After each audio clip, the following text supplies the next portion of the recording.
gave me the idea for this, actually. I mean, I've done lunchtime interviews with people and stuff before, but, you know, we were just chatting. I posted actually somebody else tagged me in a memories, Jen O'Brien, mutual friend of ours. So it was her pictures, but it came up in my memories. So I posted it on Facebook, and I was like, you know, it's been a long time since we've had a chance to sit and chat, or even go to all the networking events and conferences and things that we normally would do. So yeah, you gave me the message, say, hey, let's have a virtual lunch. And I go, well, let's have a live virtual lunch, and we can talk about mortgages and other stuff, and give people some info and catch up and do all their crazy things. So like I mentioned before I brought you on, Lucy is a good friend and colleague of mine. I've known her for years now. Referred clients to her as a mortgage broker, and she's pulled their fat out of the fire more than one time. So she's saved a few people from, you know, deals falling apart and all that sort of stuff. So Lucy, I will be perfectly honest, not to blow smoke up anybody or anything like that, but Lucy is like literally one of like less than a handful of people that I know I can rely on no matter what, anytime. So if I call her, I can refer a client to her, and I don't have to worry at that point. It's just like, I know she's taking care of it, and she'll call me back, and she'll keep me in the loop, and the whole deal like that. So I'm always very confident to refer people to Lucy. And like I said, she's saved more than a couple people that I was working with when other brokers and things fell apart or for whatever reason, and she's come to the rescue. So I rely on Lucy a lot, just for business and for your opinion, just on how things are going. I know I've been to your office a few times for different training events on just you know, financing options for people, how the laws and regulations are changing, how the markets are swinging. So like we were just talking now, like how busy have you been since the shutdown, as we all like to call it now, since about March or so? Like, what's happening in Lucy's world? So it's different. It's really, really different. First and foremost, we're so used to seeing each other in person. Honestly, I can say that I don't want to say I've been off the grid, because I'm here. I haven't gone anywhere, but I have been working from home. I have this great office that has been sitting empty since February. And, you know, everybody has varying opinions and differences of opinions with regards to COVID. And seeing as it's something I really don't have any control over, I'm just going to keep it nice and safe, work from home, do my thing from home. So I'm fully set up with, you know, Zoom and seeing clients. Now, if there's a client that absolutely is adamant about seeing me, which honestly, I think I've had one since February, I'll definitely go out. But other than that, I'm quite happy doing everything from home. And just busy wise, levels have been really, you know, steady busy kind of thing. Yeah, crazy busy, no complaints on my end whatsoever. Things have really changed. And when I say they've changed, the market is ridiculous for the buyers out there right now. So I'm seeing multiple offers on everything, people wanting to go in firm.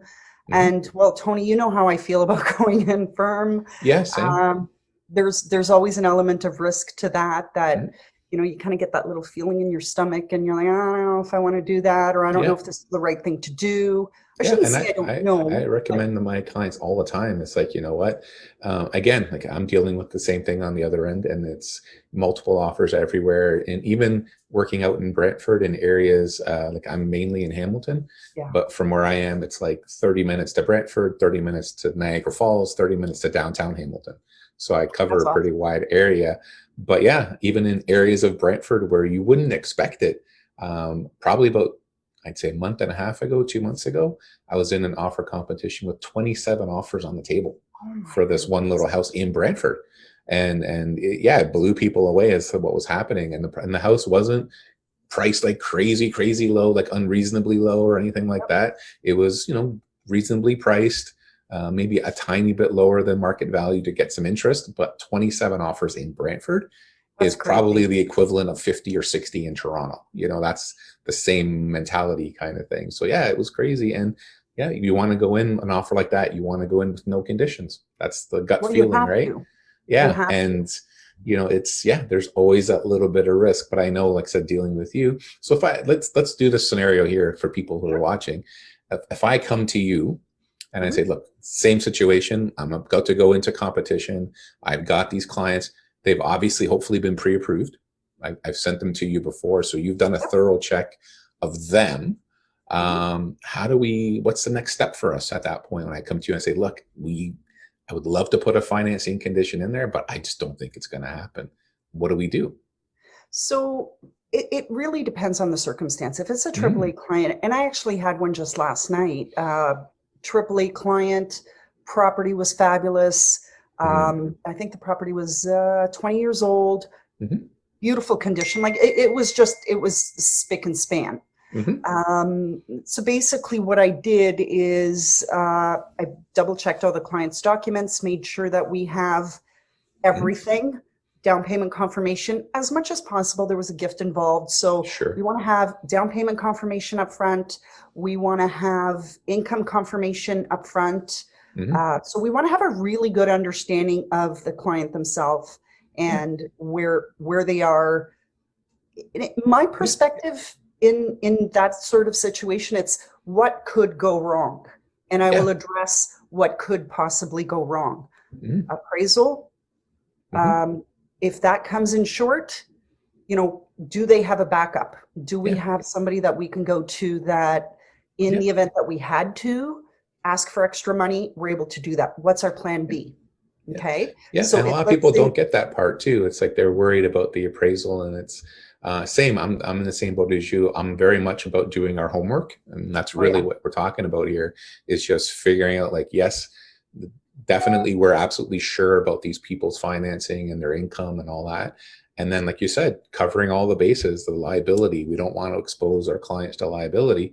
So we're looking at, like, like you said, if we say we put an offer and we win this offer firm, and then the lender at a different point, because even though we got in firm without the financing condition, the lender can still send an appraiser to make sure that the property is worth what it's worth, or what we're paying for it. And if they come in $10,000, $20,000, $50,000 lower than what the market is willing to pay for it, and do the buyers have the ability either to shift their down payment around or to find that extra money, right? And because they can still proceed. I mean, like I said, it's a crazy market, and just because the appraisal comes in short isn't necessarily the end of the road. I agree. They can still purchase the property. And a lot of times what we're looking at, like, if they sit on the property and they're living there for 2, 5, 7, 10 years, that little $20,000 shortfall in the value that the appraiser says basically disappears within a couple of years. And now you're actually in the equity position, right? So yeah, it's crazy out there right now. But we work together, and like I said, it's very situation based, right? Like if this is like a relatively new home and it's good to go and all that sort of stuff, versus like a property that's falling down somewhere and maybe isn't worth the money, but people are going crazy for it for other reasons. It is, but we continue to communicate that way though, right? And that's the other thing I said, so the one time I was thinking about this before we were chatting is that one of the sessions I had at your office, you had a friend who's runs a company that has a bunch of appraisers that in to talk to us. And so, if one appraiser like doesn't work out, how quickly can we get like a second opinion, basically? We can get one relatively quickly. What I do before I get a second appraiser to come in is I'll have a look at the comparables. In a situation like that, you and I would definitely be chatting a lot about comparables in the area. That's actually one of the things that I ask for as well before you go in firm on a file is, can you send me 3 or 4 appraisals that are, not appraisals, 3 or 4 comparables on recent sales in the last 5 or 6 months, because that's essentially what appraisers will look at. Again, I very, very rarely have to get a second appraiser in there.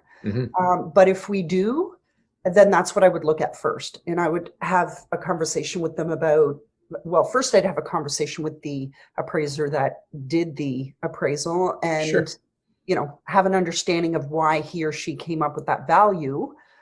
I would then have a conversation with the client, have a look to see, or actually I'd have a conversation with you first find Yeah. some comparables, then have a conversation with the client, see if there's a solution around that. If there isn't, as a last resort, I'd call in another appraiser, because essentially what you're doing is you're paying $400, whether it's me covering the cost of the appraisal or it's the client themselves covering the cost of a second appraisal.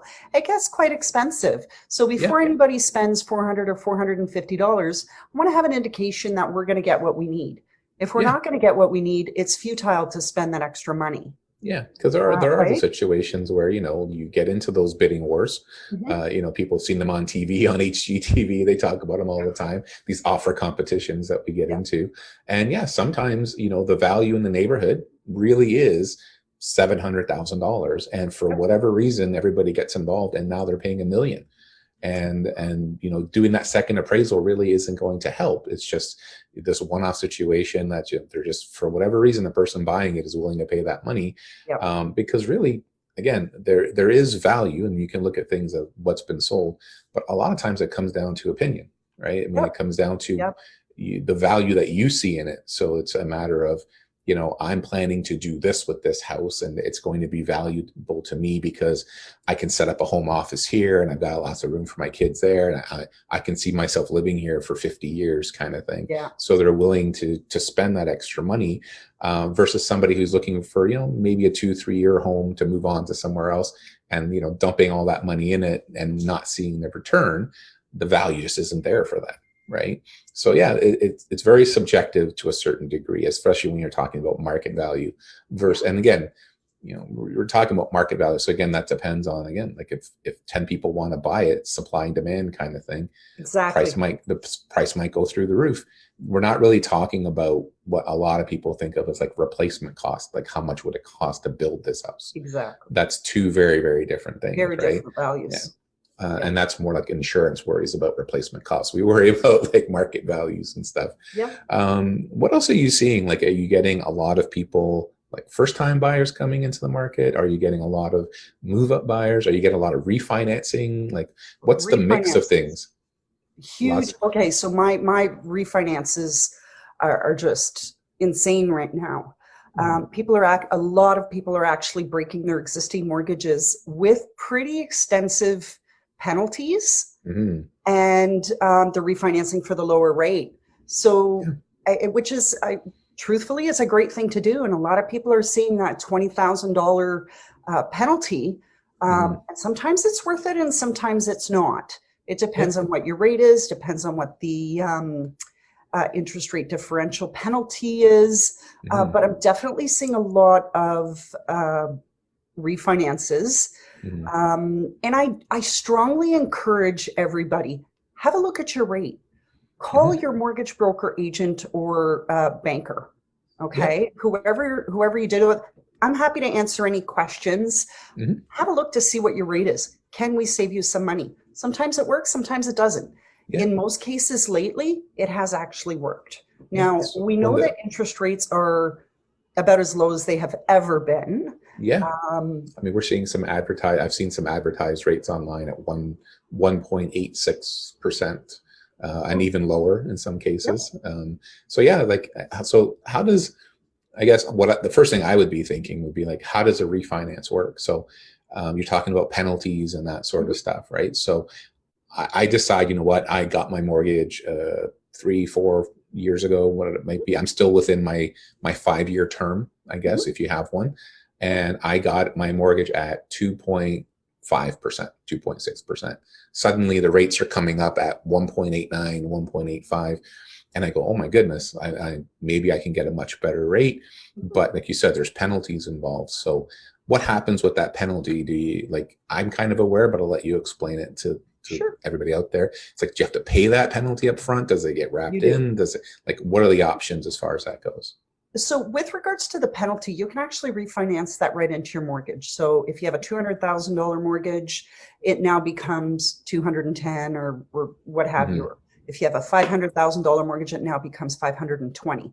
However, what you're doing at this point in time, if you've got, 1 or 2 years left, maybe even 2.5 years, what you're doing is you're paying the penalty up front for long-term savings. Okay. Right. So what you want to look at is what you're going to save in the next year or two. But the fact that you're securing a much lower rate for a Hmm. longer period of time, Right. in a lot of cases actually outweighs that extra $1,000 or $2,000 in the penalty that you're paying.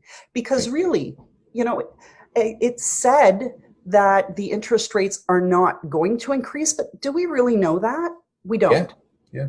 right? It's like the people predicting the market. Like you get, I saw an article that combined about 9 different economists' views, including the ones from CIBC and RBC and a bunch of other ones, and about half of them, or say about 4 of them, were saying, "Oh, the market's going to be fine." The other 4 were saying everything's going to blow up, Yeah. and there was one in the middle that said, "I don't know." So kind of the same thing happening there.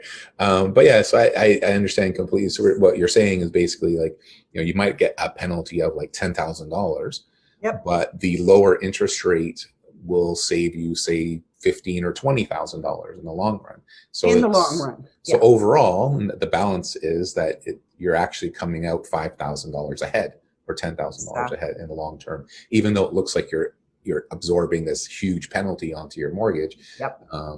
Long term, it actually helps you because of that much lower interest rate. But like you said, if the rate's not exactly that much lower than what you already have, you might Then only it's worth save you $5,000, and you've got a $10,000 penalty. Well, then that doesn't make any sense. Exactly. Right? Obviously. Exactly. Perfect. Awesome. So now the other thing that I look at, sorry, just to get back to the go ahead. refinances as well, is cash flow. Right. What's your, your payment on your existing mortgage versus what you're going to have? Do you want to extend your amortization to 25 or 30 years because you're at 20 right now? So it's not just the penalty that you're paying right now. It's not just the interest rate. It's a combination of that as well as what's going on in your life. Has COVID affected your work? Right. There's so many different factors. Again, unless you speak with somebody that can actually do the math for you, it's going to be difficult for you to make that decision on your own. Yeah. And like you said, there's tons of websites you can go on, and you can do all this automated, check this rate here, do this thing here, and plug these numbers in here. But unless you'd speak to someone like yourself, who, like I said, I always refer, like when people start asking me, I know the basic stuff. I've owned a number of properties myself. I'm raising children. I've had a life experience, so I can give them advice as far as that goes. But when it gets down to the really fine details of it, that's when I hand them over to somebody like yourself, because I'm like, you know what, you really need to talk to somebody who's going to be able to look at your situation, the numbers, like your income, like you said, the bills that you have to pay, what kind of retirement you're planning for yourself, and all these other things, and really go through that with you to figure out what's the best option here. And like I said, some people's work is precarious. Like like I was mentioning, my own family, my mom, was working at the courthouse. The courthouses got shut down, so she wasn't working for a long time. Even when they got started back up again, they still weren't really bringing anybody on. So she's found other employment. And there's a lot of people that are in that flux state right now. I'm not sure, if their restaurant's going to reopen, if the daycare that they used to work at is going to reopen, and are we going to get shut down again? Are we not? To what extent? And so, yeah, there's a lot of people really concerned about just managing their day-to-day finances, right? And figuring that stuff out. So it's stressful. It's stressful for everybody, but it's good to have, like I said, I always say, instead of just sitting there and stewing on it, like do something, get in touch with somebody who knows what they're doing, get the advice that you need, like answer all your questions, and really get it. So I'll ask now before I forget, I know your website's lucyknowsmortgages.com. It's pretty easy. Lucy, Lucy, no funny spelling there, knowsmortgages.com. What is the other best way? Is that the best way for people to get a hold of you? Or yeah, you can actually message me on Facebook. Lucy Biocca Gagliardi is my maiden name in there. You can give me a shout at 647-888-1210. My email is lucy@lucyknowsmortgages.com. Website is lucyknowsmortgages.com. So you can pretty much get a hold of me anyway. Yeah, I was actually thinking, because we're both, of Italian heritage. So I always find it hilarious because people can't say our names. So I was kind of asking. Oh, yours is not bad. Yours is Gagliardi, you see, but I was thinking like Biocca too. That's pretty easy for me. But people be like Biosa, Biocca, what's it going to be? Well, yeah, and it's Gagliardi with the GLI. Everybody, I guarantee you, I get the same with my name because Iacoviello, but I get Iacoviello and Ica whatever. But Gagliardi, I'm sure it's like Gagliardi all the yeah, time. it's the best one I got was Mrs. Gigalardi, and I'm like, oh, that's a good one. Okay, That's actually all funny, right, so that's okay. I'll take that one. But I was I've thinking been like, called worst. yeah, well, it's and this is me, and I'm Italian heritage, but I'm also Irish and Scottish heritage, so I can make fun of my Anglo countrymen. But it's when I'm listening to them say my last name, and I'm sure Gagliardi too. It's like they're talking with a mouthful of loose teeth. It's like Gagliardi, like they have to say everything very carefully, like every letter and stuff. And it's like, no, that's not how it goes, man. We're pretty laid back. The Gagliardi, it's easy. It's, you know what, I like I said, it'll be what it'll be. I think everybody does their best with names. So Oh yeah, no, I get mine, and I know other people too, like Iacoviello, so it's IAC, but there's Iacobucci and yep. whatever. Anybody who has an IA, that first I always gets substituted for an L, like because it shows up like weird on your email, so they always change it to an L, which means so it's always Iacoviello or whatever. And on my first real estate signs, no kidding, when I first started at Remax 9 years ago now, they give me 5 signs for free. And I thought, oh, fantastic. They're going to give me 5 for sale signs to get started. And I showed up at the sign company. In the back of my head, I had that. I should have said something. And I showed up at the sign company, and every single one of them was Iacoviello. Oh like, no. gotta redo them, guys. Sorry. Oh It boy. happens all the time. But no, I appreciate you coming on. Lunch hasn't showed up yet. Everybody, Lucy was awesome enough to actually order me lunch. It just hasn't showed up yet. It hasn't showed up yet. They're late. Okay. I know, that's You gotta okay. call But I them. appreciate I didn't expect that at all. I just thought we No. were going to chat. But I've got, apparently I have wine coming and stuff for lunch. So I got a wine glass ready, but it's empty for the moment. But I'll cheers you anyways. Mine's already full waiting for you, but I'm waiting. Not for me, for the delivery guy. I'm here. Well, you know what? We'll have to give him a call as soon as we're done this. Yeah, no panic. I'm good. I've got reserves. I can manage for a while. Okay. I've So got I think COVID reserves. I think we've all put on a little bit of reserves here, Tony. I was joking. I said, if this lasts any longer, you're gonna have to roll me even to my next Zoom call. I don't know what's going on. I'm hungry all the time at home, though. It's horrible. It's actually obscene. I have to not buy it. I have to just buy carrots. It's just it. That's just it. Yeah, that doesn't work in my house. No, but everybody, you know what? Everybody's doing it, and that's the other thing with the refinancing too. I know people are taking out extra money and pulling the equity. And what we're seeing here, and I'm sure, like I said, you're seeing it, is just there was a bunch of people. There's a bunch of things happening. So like supply was short. Like our listing inventory is very low compared to where it should be, even compared to last year. Part of that is people are afraid. You know, they don't want. Even the gentleman I visited today, I did an evaluation out in Stony Creek, or sorry, in St. Catharines, and you know, he was mentioning to me he wasn't looking to sell right now because his wife has gone into long-term care. He's a 91-year-old gentleman. He's a little bit immunocompromised and vulnerable. He doesn't want like 10, 15, 20 people traipsing through his house. I don't blame him. During the middle. And I totally understand that too. As you know, anybody who's been following along, we've talked, my mother had a heart attack before last Christmas and she's doing well now. But again, she's a little bit older. She's a little bit vulnerable as well. So being a little bit extra careful. So a lot of people are, instead of selling, redoing their houses, building home offices. I even redid my garage right in behind me and made it into an exercise area for our kids. Mats all over the floor and buying some exercise equipment, put an old TV up on the wall and a heater there. And we're trying to make the best we can with the spaces that we have, right? So, and I think that's what we have to do. Yeah, right? Like absolutely. This is what we've got. You know, would I prefer to see, you know, to have a really nice lunch with you at a restaurant? Obviously, I would love to do that. Sure. But, and we just can't continue to cocoon, right? Yeah. I think it's time to, I think quite truthfully, it's long overdue for us to do this sort of thing where we're just, you know what, it isn't perfect. Order the food. Hopefully it's not late. Order the food and just, you know what, just chat and have a conversation on Zoom. I get zoomed out quite quickly, to be honest with you. Sure. But you know what? A couple times a week, I think it's really important to do that. Yeah, absolutely. I think, and we're all adapting.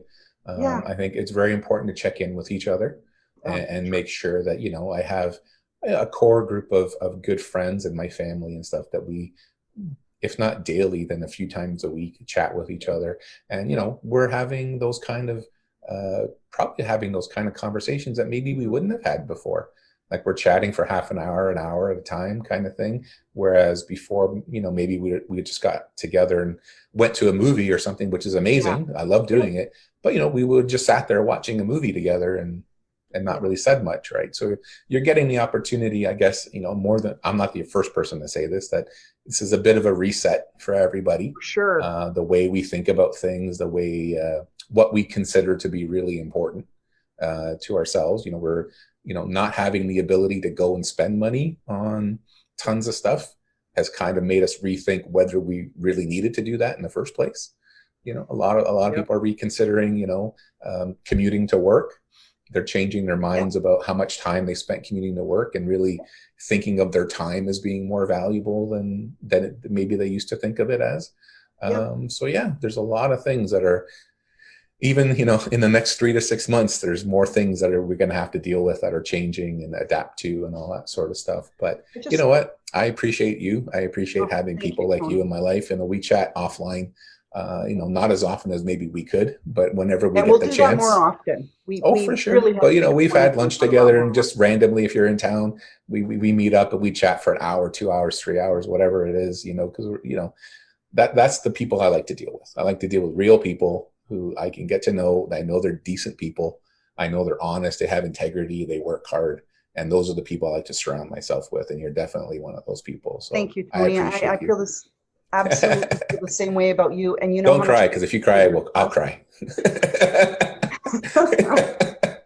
No, and it's just, we've known each other for a number of years, and it's so great seeing you in person all the time. But we just can't do that now. So this will have to make do for the next little while. Hopefully everything will settle itself down sooner than later. But if it doesn't, we got Zoom. And I do, I kind of make light of it, because you have to kind of make light of things to get by. And I, every so often I'll run into somebody, even now, like we're 7-8 months into this, who kind of gets frustrated with having to wear a mask and this and that kind of thing, which I completely understand too. It's not something that, we normally would just do like every day kind of thing. But my thing is, and I've posted photos of this online, I've got like my Spider-Man mask and my this mask and whatever else. It's like, if you got to do it, at least have fun with it. Have a little bit of style with it, have some fun with it, and just kind of, consider that, even if you personally aren't concerned, like I'm not overly concerned about my own personal health, although I don't want to get sick, obviously. I don't want to be, if I can avoid having to deal with this altogether, then of course, God bless me. Thank you. But you know what? I'm not overly worried about it. But you know what? I know other people are.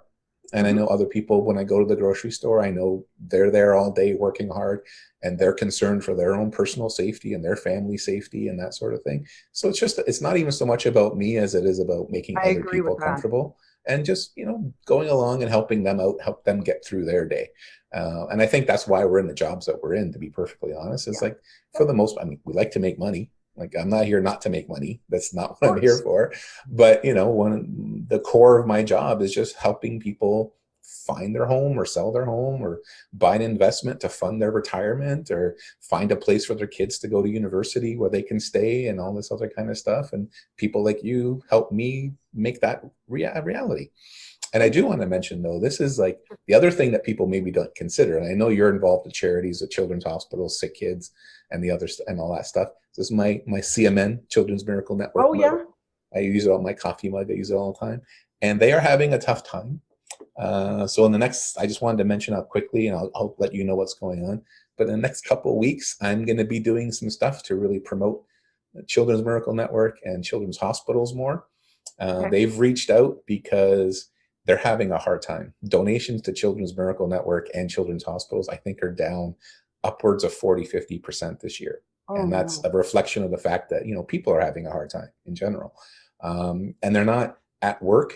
And that's usually where a lot of these donations come from. Like, a lot of workplaces sort of organize fundraising drives and stuff like that, which aren't happening anymore at the moment anyways. And so just keep an eye out. I know on the Lunchbox and maybe some other places, I'll be mentioning it. I'll let you know what's going on Please and do. see, and Please do, absolutely. we can get some things happening. But yeah, I do appreciate you coming on. I don't want to take any more of your time. I know everybody else is kind of busy too. I'll take a picture of my lunch when it shows up, and I'll show it, and I'll send it to you. You know what? Yeah, I'm gonna have to make that phone call because it was supposed to get to you before 12. So it's we were okay. supposed to eat together. I know. We'll do this again offline. And I know what, I'll bring you back because there's a couple other things I was thinking of that I know we've talked about again when I went to your office for sessions. One of them was like, where are we at with things like cannabis? Houses that used to be considered grow ops and stuff, now that it's legal, how's the financing with that happening? And you know, first time home buyer incentives. There's a whole bunch of stuff we can talk about. So I'll definitely have you on again. Definitely. Whenever we can arrange it, and we'll talk about a bunch of other stuff too. Okay. Definitely. Thank you, my friend. Thank you so much for having me. LucyKnowsMortgages.com. Go to LucyKnowsMortgages.com. Look up Lucy. I'll put all the links below the video so you can go find her. And but yeah, give her a shout if you're thinking about refinancing, your new mortgage for a new home, looking for a home, all that sort of stuff. Lucy, again, one of my handful of people that I rely on implicitly. So I mean, you're in good hands with Lucy. So thank you again, my friend, and to everybody else. We'll have a lovely day. We'll talk to you soon. Thank you. Take care.